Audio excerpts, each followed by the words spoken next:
অঙ্গনারী কর্মী, অঙ্গনারী সহায়িকা এবং আশা কর্মীদের জন্য কিন্তু বেরিয়ে এসেছে বিশাল বড় একটা নিউজ।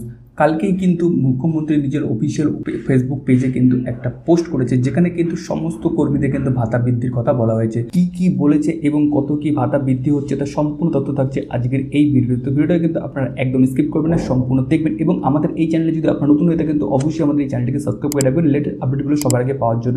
এছাড়া আপনারা আমাদের টেলিগ্রাম চ্যানেলে যুক্ত হয়ে যেতে পারেন, টেলিগ্রামের লিঙ্ক আবার ডিসক্রিপশনে পেয়ে যাবেন। তো চলুন বেশি কথা না বেরিয়ে দেখে নেওয়া যাক। তো দেখতে পাচ্ছেন এখানে লেখা রয়েছে মুখ্যমন্ত্রীর ঘোষণা, অঙ্গনওয়াড়ি কর্মী ও আশাদের কর্মীদের জন্য বেতন বৃদ্ধি।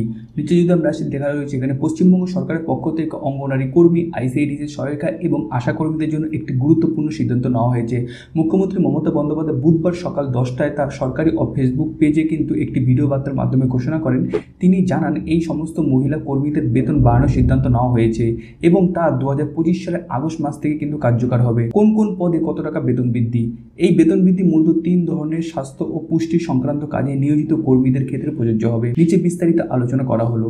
আশা কর্মীদের যদি দেখি তাহলে বর্তমান বেতন তাদের প্রায় হচ্ছে 4000 থেকে 4500 টাকা, নতুন বৃদ্ধি হয়েছে 750 টাকা এবং এখন তাদের বর্তমান বেতন হয়েছে কিন্তু 4750 থেকে 4750 টাকা এরকম, কিন্তু বা আপনাদের কিন্তু 5000 টাকার মতো বেতন হয়ে যেতে পারে। এইখানে মুখ্যমন্ত্রীর বক্তব্য, আমাদের আশা কর্মীর ঘরে ঘরে স্বাস্থ্যসেবা পৌঁছে দেন, তাদের নির্লস পরিশ্রমের স্বীকৃতি স্বরূপ আমরা তাদের মাসিক সম্মানিত 750 টাকা বাড়ানোর সিদ্ধান্ত নিয়েছি। অঙ্গনওয়াড়ি কর্মী বর্তমান বেতন হচ্ছে 8000 থেকে 12000 টাকা, অঞ্চলভেদে আলাদা আলাদা হতে পারে।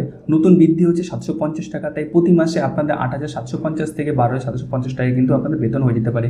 অঙ্গনওয়াড়ি কেন্দ্রগুলি শিশুদের পুষ্টি শিক্ষার প্রাথমিক ধাপ এবং মা ও শিশুদের স্বাস্থ্য সংক্রান্ত কাজের জন্য গুরুত্বপূর্ণ। এই বেতন বৃদ্ধি কর্মীদের আরও উৎসাহ দেবে বলে আশা করছে সবাই। আইসিডিসি সহায়িকা বা হেল্পার বর্তমান বেতন 5500 থেকে 6000 টাকা, নতুন বৃদ্ধি হয়েছে 500 টাকাতে। বা আপনার এখন যে বেতন হবে সেটা 6000 থেকে 6050 কিন্তু প্রায় আপনার বেতন থাকছে। এই সহায়িকারা রান্নাবান্না, শিশুদের খাওয়ানো, পরিষ্কার পরিচ্ছন্নতা সব বিভিন্ন ধরনের কাজে সাহায্য করে থাকেন, তাই তাদের জন্য সম্মানী ভাতা বৃদ্ধি করা হয়েছে। কবে থেকে কার্যকর হবে এই নতুন বেতন? মুখ্যমন্ত্রীর ঘোষণা অনুযায়ী 2025 সালের আগস্ট মাস থেকেই এই নতুন নিয়ম বেতন কাঠামো কার্যকর হবে। অর্থাৎ কর্মীরা আগস্ট মাসের কাজের জন্য মে মাসে যখন সম্মানী পাবেন তখন থেকেই বর্ধিত ভাতার অ্যাকাউন্টে জমা পড়বে। কেন এই সিদ্ধান্ত? এই সিদ্ধান্তের পেছনে রয়েছে একাধিক গুরুত্বপূর্ণ কারণ। সামাজিক সুরক্ষা নিশ্চিত করা, আশা, অঙ্গনওয়াড়ি ও আইসিডিএস স্বাস্থ্য কর্মীরা পুষ্টি শিক্ষা ক্ষেত্রে রাজ্যের অগ্রগতিতে গুরুত্বপূর্ণ ভূমিকা রাখছেন, তাদের আর্থিক সুরক্ষা দেওয়া অত্যন্ত প্রয়োজনীয়। নির্বাচন পরবর্তী প্রতিশ্রুতি পালন, এই ঘোষণার মাধ্যমে রাজ্য সরকার তার সামাজিক প্রতিশ্রুতি রক্ষার এক ধাপ এগিয়ে গেল। নারী ক্ষমতায়নের ক্ষেত্রে এই সিদ্ধান্ত অত্যন্ত ইতিবাচক। কর্মীদের মধ্যে উৎসাহ বৃদ্ধি, কম বেতনের কারণে বহু কর্মী অতীতে বিক্ষোভে সামিল হয়েছেন। এই বৃদ্ধি তাদের কাজের মানসিকতা এবং পারফরমেন্সের ইতিবাচক প্রভাব ফেলবে বলে মনে করছেন।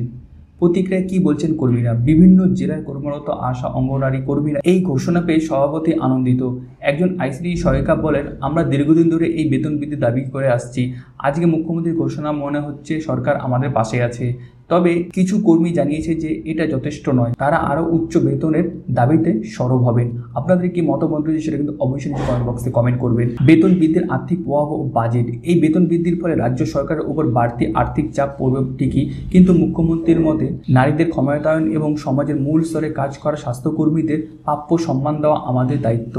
বাজেটে একটি বড় অংশ আবার এই খাতে বরাদ্দ করা হয়েছে। মুখ্যমন্ত্রী মমতা বন্দ্যোপাধ্যায় এই সিদ্ধান্ত নিঃসন্দেহে একটি ইতিবাচক পদক্ষেপ। স্বাস্থ্য ও সমাজ কল্যাণের শিখরে থাকা এই কর্মীদের কাজের যথার্থ মূল্যায়ন করা অত্যন্ত প্রয়োজনীয় ছিল। আশা করা যায় ভবিষ্যতে আরও বড় পরিসরে এই ধরনের কর্মীদের জন্য সুযোগ সুবিধা এবং স্বাস্থ্য কর্মায়নের ব্যবস্থা হবে।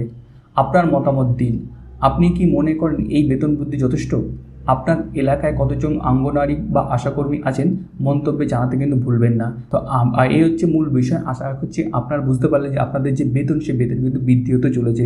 তো আপনাদের কি মতামত রয়েছে সেটা কিন্তু অবশ্যই কমেন্ট বক্সে কমেন্ট করে দেবেন এবং আপনি এই ভিডিওটা কোন ডিস্ট্রিক্ট থেকে দেখছেন সেটা কিন্তু নিচে কমেন্ট বক্সে কমেন্ট জানাবেন। ওকে, খুব ভালো থাকবেন, সুস্থ থাকবেন। থ্যাংক ইউ অ্যান্ড জয় হিন্দ।